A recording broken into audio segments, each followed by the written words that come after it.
अभी postmortem report में भी मामला भी पोस्टमार्टम रिपोर्ट में सब सामने आएगा, तब पता चलेगा क्या कुछ होता है। लेकिन देखिए, सबसे बड़ी खबर तो यही है कि जो प्रिंस यादव हैं, जो रोशन आनंद के भाई हैं, नेपाल के विराटनगर में एक होटल में संदिग्ध परिस्थिति में उनकी मौत हो जाती है। और ये अचानक ये ऐसा माहौल होता है। देखिए, खान सर के भी काफ़ी करीबी थे, उनके मित्र भी थे, तो ऐसा उनको भी बहुत तकलीफ हुई ये खबर सुन के। वो खुद विचलित हो गए। पहले तो उनको लगा कि ये फेक न्यूज़ चल रहा है, फिर उन्होंने अपने जो सूत्र हैं वो कंफर्म किया, फिर कंफर्म हो गए, पता चला उनको कि ये वाकई में सच्चा न्यूज़ है, ये सच खबर है कि ये। नमस्कार, एक न्यूज़ 24 देख रहे हैं आप और मैं हूं आपसे ड्यूटी। देखिए, अभी एक मामला चर्चित खान सर और रोशन आनंद का मामला इतना चर्चे में है कि पूरा राजनीति और सामाजिक गलियारों में इसकी खूब धूम मची हुई है। लेकिन फिर से एक चर्चा का विषय बन गया है रोशन आनंद के भाई प्रिंस यादव की अचानक संदिग्ध हालत में जिस तरह से नेपाल में मौत हुई है, उसके बाद से मामला और गंभीर हो गया है। तरह तरह की अटकलें लगाई जा रही है, तरह तरह की प्रतिक्रियाएं लोगों की आ रही है कि आखिर रोशन आनंद के भाई का कत्ल है, मर्डर है, या मतलब कि एक नॉर्मल एक मौत है। इसके पीछे क्या है वजह, इस पे चर्चाएं चल रही है। आज इसी पे बात करने के लिए हमारे स्टूडियो में दो सहयोगी जुड़े हैं, अनीस और स्वाति। तो अनीस जी, जिस तरह से आप देख रहे हैं कि बाहर निकल के देखिए, चाहे न्यूज चैनल खोलिए, हर जगह धूम मची हुई है। खान सर पहले मामला चल रहा था कि जेल जाएंगे नहीं जाएंगे, रोशन आनंद तो जेल में ही थे। आज तो बड़ी खुशखबरी उनके हाथ लगी है कि उनकी जमानत भी हो गई है। लेकिन इसके बाद देखिए, ये खुशी ज्यादा दिन नहीं रही। कल उनके भाई की मौत हुई है, आज उनकी जमानत हुई है। तो बताइए, ये कैसा खेल चल रहा है? देखिए, रोशन आनंद जो कोचिंग ज्ञान बिंदु कोचिंग के डायरेक्टर है रोशन आनंद, 12 दिन के बाद उनको जमानत मिली है। तो बेऊर जेल में बंद थे, पटना के बेऊर जेल में बंद, जिसके बाद जैसे ही वो बाहर निकल के आते काफी आक्रोशित रहते हैं। देखिए, मीडिया के सामने वो सीधे बयान देते हैं कि मेरे भाई प्रिंस यादव की हत्या फैजल खान यानी कि खान सर ने करवाई, ये स्टेटमेंट दिया उन्होंने। तो क्या कुछ देखिए, स्टेटमेंट है, अभी क्या आगे पोस्टमार्टम रिपोर्ट तो अभी इसमें सामने नहीं, आधिकारिक पुष्टि भी नहीं है। जब तक जांच का मामला नहीं आ जाता ऐसा हालांकि कोई बोल नहीं सकता है। जी बिल्कुल। देखिए, अभी पोस्टमार्टम रिपोर्ट में भी मामला भी पोस्टमार्टम रिपोर्ट में सब सामने आएगा, तब पता चलेगा क्या कुछ होता है। लेकिन देखिए, सबसे बड़ी खबर तो यही है कि जो प्रिंस यादव हैं, जो रोशन आनंद के भाई हैं, नेपाल के विराटनगर में एक होटल में संदिग्ध परिस्थिति में उनकी मौत हो जाती है। और ये अचानक ये ऐसा माहौल होता है। देखिए, खान सर के भी काफ़ी करीबी थे, उनके मित्र भी थे, तो ऐसा उनको भी बहुत तकलीफ हुई ये खबर सुन के। वो खुद विचलित हो गए। पहले तो उनको लगा कि ये फेक न्यूज़ चल रहा है, फिर उन्होंने अपने जो सूत्र हैं वो कंफर्म किया, फिर कंफर्म हो गए, पता चला उनको कि ये वाकई में सच्चा न्यूज़ है, ये सच खबर है कि ये ऐसा घटना हुआ है। तो खान सर भी बहुत दुखित हुए, क्योंकि वो उनके मित्र भी हैं, काफ़ी पुराने करीबी भी रह चुके हैं। तो देखिए, हुआ क्या कि नेपाल के विराटनगर में जो रोशन आनंद के भाई है प्रिंस यादव, अचानक उनकी संदिग्ध परिस्थिति में मौत हो जाती है। उनकी आंखों पर थोड़े चोट के निशान पाए जाते हैं।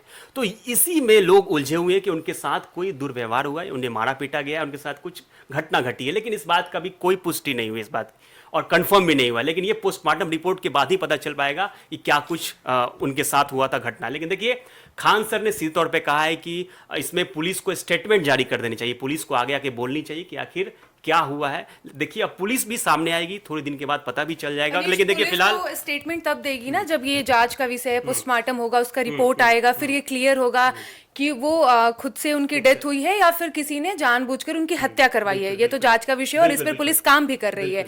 लेकिन तेज प्रताप यादव, जो कि जनता शक्ति दल के नेता हैं, उन्होंने ये आरोप लगाया है कि ये मर्डर खान सर ने करवाया है। उन्होंने सीधे आके मीडिया में उन्होंने बात की और उन्होंने कहा कि रोशन आनंद के जो भाई हैं प्रिंस यादव, उनकी हत्या खान, और कहीं ना कहीं जो विवाद चल रहा था दोनों के बीच, आजकल बिहार में कोचिंग संस्थानों के बीच जो विवाद चल रहा है वो किसी से छिपा हुआ नहीं है। आए दिन नेता हो या फिर सत्ता पक्ष के नेता हो या विपक्ष के, सभी इस पर बयान दे रहे हैं। आज सीएम ने भी कहा है कि स्कूल और कॉलेज में ऐसा शिक्षा मिलना चाहिए कि बच्चों को अलग से कोचिंग करने की जरूरत न हो और बिहार में सभी कोचिंग सेंटर बंद हो जाए। लेकिन फिलहाल ये जांच का विषय है और लोगों ने ये पुलिस पे छोड़ दिया है और जल्द ही पुलिस अपना बयान भी देगी। आधिकारिक तौर पर इस पर बयान आएगा जब रिपोर्ट आएगी पोस्टमार्टम का कि आखिर उनके भाई के साथ क्या हुआ है, उनकी हत्या की गई है या फिर उनकी डेथ हुई है। क्योंकि उनके एक फ्रेंड हैं प्रिंस यादव के, उन्होंने भी एक वीडियो जारी किया सोशल मीडिया पर, वो खूब वायरल भी हो रहा है, जिसमें उन्होंने ये कहा है कि वो पहले से दवाई खाते थे, उन्हें बहुत टाइम से मेडिसिन वगैरह उन्हें चल रहा था और कहीं ना कहीं इसके वजह से ही उन्हें अटैक आया है।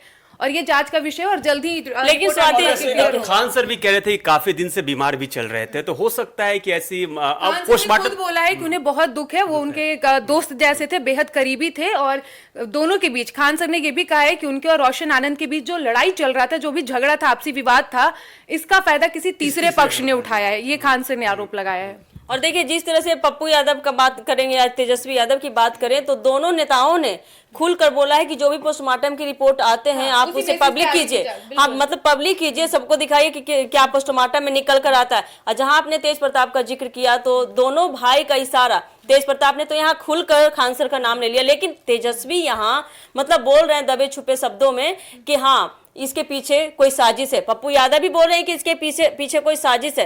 तो ये दोनों तो अपना राजनीतिक रोटी सेक रहे हैं। देखिए, आरोप लगाना बहुत इजी होता है, चाहे वो सत्ता पक्ष के नेता हो या विपक्ष में बैठे, किसी पे भी आरोप लगाना बहुत आसान होता है, लेकिन मामले की जो सच्चाई है, अगर उसकी निष्पक्ष जांच होगी और क्या हकीकत है उसके अंदर की, वो तो मामले की जब जांच होगी निष्पक्ष तरीके से, तभी निकल कर सामने आएगा। क्योंकि एक मात्र एक कोचिंग का लड़ाई था दोनों पक्ष में, रोशन आनंद और खान सर के बीच जो चल रही थी, लगभग 12 दिनों से जो चल रही थी लड़ाइयां, ये अचानक कि खान सर ऐसी कोई भी बेवकूफी करेंगे, क्योंकि वो सिर्फ बिहार में पॉपुलर नहीं है, पूरे भारत में खान सर को लोग जानता है। वो बहुत ही बेहतरीन शिक्षक हैं, यूट्यूबर हैं, और उनकी एक फैन फॉलोइंग है, एक पॉपुलैरिटी उनकी अलग लेवल पे है। और अभी हाल ही में वो मीडिया एंकर, जो हमारी एंकर हैं अंजना ओम कश्यप, उनको लेकर भी उनका विवाद चला था, डिफेमेशन का केस उन पे की थी, और जस्ट उसके बाद मतलब वो ठंडा भी नहीं हुआ था वो मामला, और उसके बाद इनका कोचिंग में इनके फायरिंग होता है। रोशन आनंद पर ये आरोप लगाते हैं, 2 तारीख को फायरिंग होता है, 3 को रोशन आनंद को गिरफ्तार कर लिया जाता है। ऐसे में मुझे नहीं लगता कि खान सर ये बेवकूफी करेंगे या फिर किसी की हत्या करवाएंगे। और ये भी मामला ठंडा नहीं होता है। तीसरा मामला है प्रिंस यादव की मौत शिक्षक का। का दर्जा बहुत अलग होता है हमारे देश में, शिक्षक को भगवान का स्वरूप माना जाता है, और मुझे नहीं लगता कि बतौर शिक्षक वो कभी भी ऐसा कदम उठाएंगे। क्या लगता है निजी की पोस्टमार्टम रिपोर्ट के आने के बाद ये मामला शांत हो जाएगा? नहीं, पोस्टमार्टम रिपोर्ट का देखिए मामला शांत हो जाएगा अगर इसकी हत्या जो उनके सहयोगी या उनके साथ रहने वालों ने की है। लेकिन देखिए, अगर किसी का हाथ अगर इसमें आता है सामने, तो फिर जो देखिए हो क्या रहा है, यदि आपसी विवाद है, वर्चस्व की लड़ाई है। एक तरफ खान सर हैं जो कि केजीएस स्कूल के डायरेक्टर हैं, और दूसरी तरफ देखिए तो ज्ञान बिंदु के डायरेक्टर रोशन आनंद है। वर्चस्व की लड़ाई है कि हमारा कोचिंग बेहतर, हमारा रिजल्ट बेहतर। तो ये लड़ाई काफ़ी विवाद इतना तनावपूर्ण हो गया। देखिए, गोली भी चली लगातार कहा जा रहा है, उसके बाद फिर कोर्ट में केस भी हुआ, उसके बाद फिर खान सर पे आरोप भी लगे, फिर नो कोर्सिव एक्शन कोर्ट ने लगाया खान सर पे, उसके बाद फिर रोशन आनंद की गिरफ्तारी हुई, फिर उसके बाद उनको जमानत भी मिल गया। तो ये लगातार बहुत बड़ा विवाद हो रहा है, दोनों में वर्चस्व की लड़ाई। एक तरफ देखिए खान सर के जो भी स्टूडेंट्स हैं वो सामने आ गए, वो मतलब रोड पे निकल के नारेबाजी कर रहे हैं। तो एक तरफ रोशन आनंद सर के जो भी उनके चाहने वाले या उनके समर्थक है या फिर उनके छात्र है, वो बाहर आके सामने आ रहे हैं। तो लगातार विरोध एक दूसरे पे हो रहा है। लेकिन देखिए, सबसे बड़ी बात यह है कि अभी इसमें कुछ नहीं कहा जा सकता, अभी संशय बना हुआ है। पोस्टमार्टम का रिपोर्ट आएगा, सीधा क्रिस्टल एंड क्लियर हो जाएगा कि आखिर प्रिंस यादव की हत्या कैसे हुई है। तो जैसे कि आपने दोनों सहयोगी के पक्ष सुना कि ये मामला फिलहाल पोस्टमार्टम के रिपोर्ट पर अड़ी हुई है कि आखिर क्या पोस्टमार्टम के रिपोर्ट में रिपोर्ट में निकल कर आती है कि किसके पक्ष में आती है। क्या प्रिंस यादव जो हैं, जिनकी मौत हुई है, मर्डर हुआ है, मतलब कि जो चल रही है अफवाहें चल रही है, अफवाहों पर विराम लगेगा पोस्टमार्टम रिपोर्ट के बाद।